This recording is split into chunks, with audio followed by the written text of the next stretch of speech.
"I can take it," Jack mumbles, as a torrent of images crashes down on his eyeballs and jackhammers its way in through his ears like the superego of a disembodied giant, which is actually what he's stolen. The glasses and waist pouch he grabbed from the tourist are stuffed with enough hardware to run the entire internet, circa the turn of the millennium.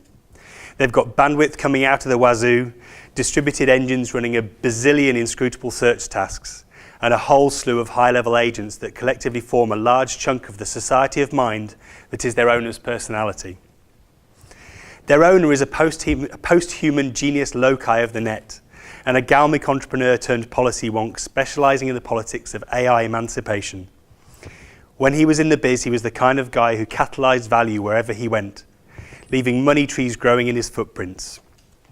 Now he's the kind of political backroom hitter who builds coalitions where nobody else could see common ground. And Jack has stolen his memories. There are microcams built into the frames of the glasses, pickups in the earpieces.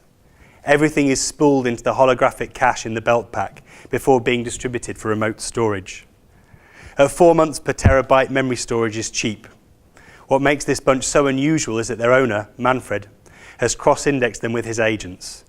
Mind uploading may not be a practical technology yet, but Manfred has made an end run on it already. In a very real sense, the glasses are Manfred, regardless of the identity of the soft machine with its eyeballs behind the lenses. And it is a very puzzled Manfred who picks himself up and, with a curious vacancy in his head, except for a hesitant request for information about accessories for Russian army boots, dusts himself off and heads for his meeting on the other side of town. The geeks in you may recognise that as being from Charles Stross's 2005 novel, Accelerando. For my money, one of the best pieces of future writing ever.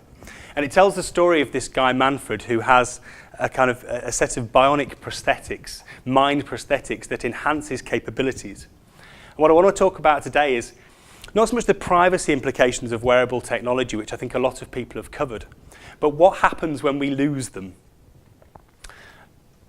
We are all bionic already. I certainly am. Despite having come to university at Lancaster, I would not have made it here without my phone telling me which way to go. I would not remember my own wife's birthday without my smartphone and the cloud behind it telling me when to buy her a present.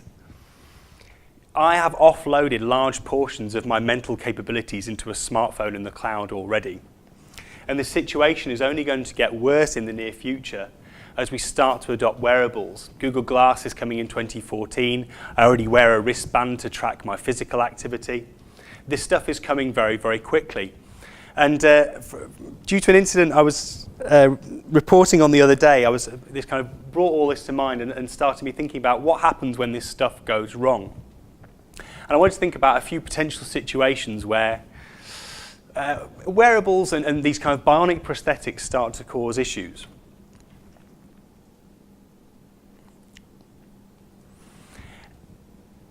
If I lose my smartphone, I am not, can you see that all right? If I lose my smartphone, I'm not completely impaired, I'm not incapable. But I do struggle. I can't do a lot of the stuff that's day-to-day nature for me, that is part of my job.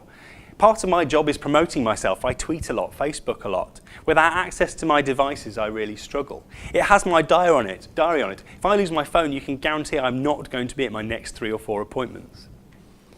If I start to offload more of my capabilities into these devices and become reliant on them, what happens when they get hacked, when they get attacked, when they break down? If I'm a customer service agent who has my scripts, I'm used to having my scripts up over one eye or whispered in my ear, dynamically reconfiguring based on the conversation I'm having. What happens when that hardware goes down or gets hacked? What if I'm a salesman who's used to having deals dynamically recalculated while I'm negotiating? There's all sorts of questions about who owns that hardware. Where do we go with bring your own device? Or corporately owned, personally enabled, COPE, which was the other acronym I heard the other day. If these devices and the data behind them start to become part of the person, an extension of our capabilities, it opens up all sorts of issues, including the potential sick note of the future, or more likely sick text.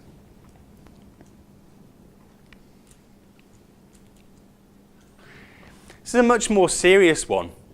Yeah, in the excerpt there from accelerando, the man is logging his memories. He's offloading part of his memory capability, much more than I am about birthdays, into the cloud.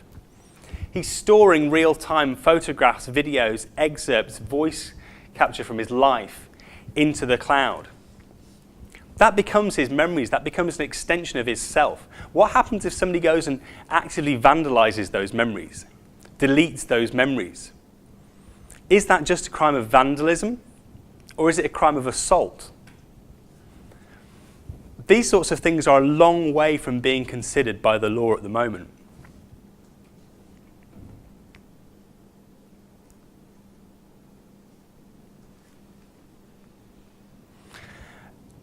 Last week I found myself in my occasional spot on the BBC Breakfast sofa talking about Peaches Geldof.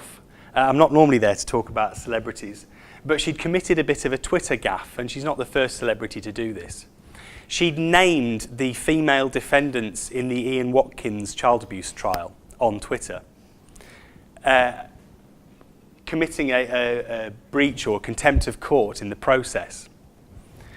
And she very, very quickly backtracked and deleted them, albeit grudgingly. But it's not the first time this has happened. A number of times court cases have been threatened and even collapsed because of the activity of either the general public on social networks or even participants in the trial. There was famously a witness contacted a defendant via Facebook. Now, at the moment, the process she had to go through, Peaches Geldof had to go through in order to tweet those names, was relatively manual. It was very, very quick. I'm sure she types faster than I do. But she had to pull out her phone, be reading these names on the internet, type them into a series of texts and put them out there.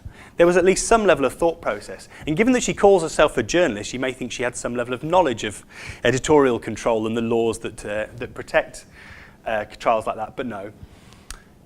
What happens when she's there wearing some sort of bionic prosthetic that allows her to tweet instantaneously, to live stream what's going on in front of her, to tweet with a word or a thought exactly what she's thinking? I mean, apart from anything else, Twitter's going to be even more full of inanities than it is already. But the opportunity for breaching the laws of society and our legal frameworks by sending out information, private information, privileged information, are going to be absolutely enormous. And it's going to take a very long time for the law to catch up on this. We're about 10 years into digital social media as we kind of recognise it today. If you read Tom Standage's book, The Writing on the Wall, he'll say we're 2,000 years into the era of social media, but 10 years into digital social media. You know, starting from the MySpaces and the Friendster starting to take off through to where we are today.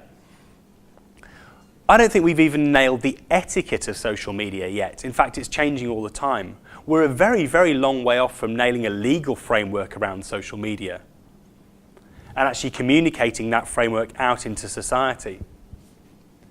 It's going to take us at least 20 years from the serious advent of wearables next year to put into place some sort of legal framework around those. And in the meantime, we're going to have to do an awful lot of thinking as security professionals, as technology professionals, as a society about how we treat these devices, what they mean for the human being, and the data that they produce.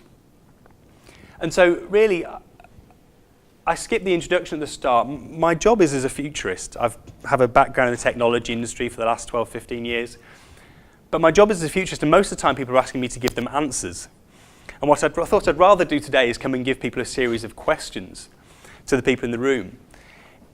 How are you going to deal with the proliferation of these devices? It's already been tricky enough for corporates to deal with the fact that everyone has a computer in their pocket and at least one in their bag. How are you going to deal with individuals having 2 or 3 or 4 computers around their body? How are you going to deal with the fact that what is considered part of the human being is extending? We are capturing data in the form of capturing information in the form of digital data as well as into our minds. And that data is not necessarily being stored on the person like the human memories we're used to. It's being stored out there in the cloud somewhere. How are you going to deal with the fact that part of what you employ someone for, part of what they may put on their CV, maybe capabilities that are not kept in their head and in their body, but in the hardware they've built up around them. It's an incredible challenge, and one that we're going to have to move very, very quickly to address. Thanks very much.